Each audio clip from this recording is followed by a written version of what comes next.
दोस्तों, आज हम जानते हैं कन्या पूजन के बारे में। हमें हमेशा 2 वर्ष की आयु या 3 वर्ष की आयु की कन्याओं को ही लेना चाहिए भोजन के लिए।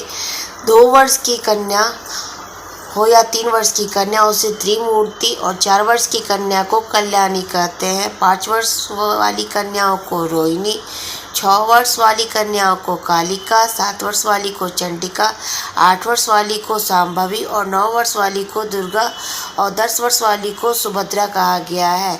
इसके ऊपर वाली अवस्था वाली कन्या को पूजन नहीं करना चाहिए। वह सभी कार्यों में निम्न मानी जाती है।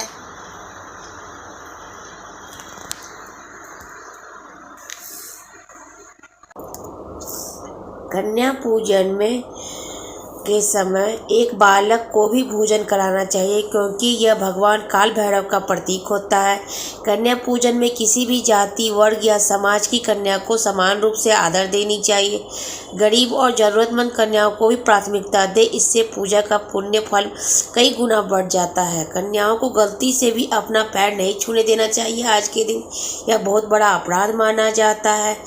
यदि आपको कोई भी कन्या पूजन के लिए नहीं मिल रही है तो किसी मंदिर या किसी ऐसे स्थान पर जा सकते हैं जहां ज़रूरतमंद या गरीबों के बच्चे मिल जाए।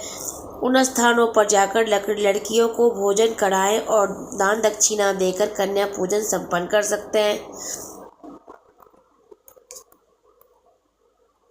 कन्या पूजन में लड़के को इसलिए बैठाया जाता है क्योंकि यह काल भैरव का रूप माने जाते हैं, इसलिए उन्हें कन्या और माता का रक्षक माना गया है।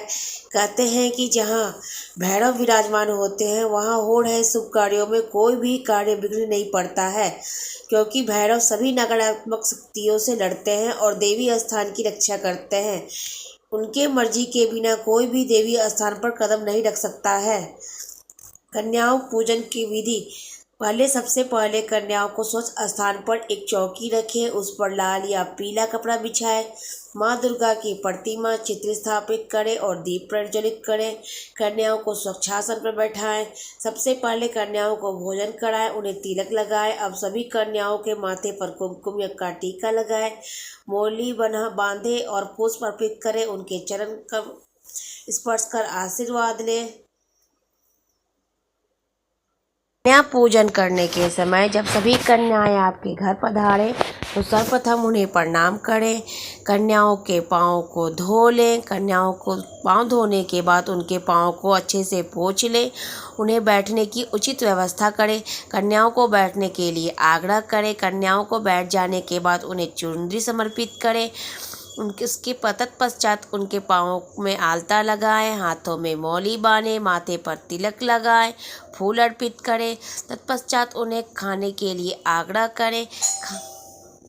कन्याओं को भोजन के लिए आग्रह करें। भोजन में हलवा, पूरी और चना जरूर होना चाहिए। आज के दिन कन्याओं के भोजन कर लेने के पश्चात उन्हें यथाशक्ति दक्षिणा दें।